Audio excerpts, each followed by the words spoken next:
Minister, your housing plan, and thanks for finally coming before the Dáil to speak to it, is a blueprint for failure, and it has next to nothing to say about rural depopulation, because we know that it will take real action if we're to confront that problem.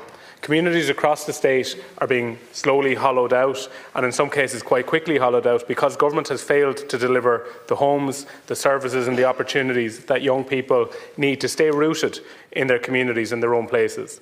Once young people are forced out, everything else begins to erode. The school, the post office, community organisations, the GA club. And the failure of government is compounded by barriers to rural planning and the absence of basic enabling infrastructure. Wastewater capacity, water connections and transport links are missing, and without them housing simply cannot be delivered. This is the direct consequence of a government that has turned its back on rural Ireland.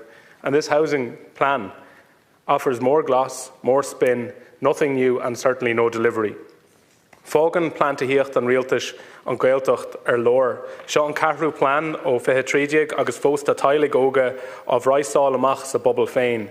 In áit gníomh, fáimid gealtanis stáide nua agus moltaí nach feicimid go dtí fiche sa sé más a.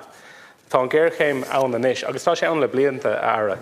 Tá tailig ag amachtanis. Caifar cuacht agus achfaní a hart an údarás, chun tithe agus bonagra riachtanach a chur fáil caisibh tull politúil a léirú agus a hispáint dus na údarás átúil. Gan ta híochtan í léon phobal agus gan pobl ní bharthaigh an ghaeling.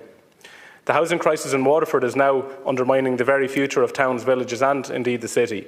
Rents are rising out of control, up 7.6 this year, above average, and while affordable and social homes remain stuck in process and delay, families are left waiting. And nowhere is that failure more stark than in the village of Ardmore, where a community is facing an existential demographic crisis because an affordable housing scheme that has been spoken about and pushed from pillar to post, from local authority to department and department back to local authority for years, because that has been left in limbo.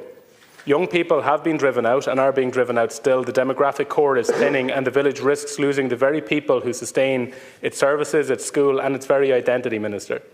And that same pressure stretches from Dunmore to Lismore, from Balmahan to Waterford City, and this neglect and indifference must end. So like my colleagues have said, we appeal to you to change course, but we hold very little hope because this plan that you've published is an abomination and it is an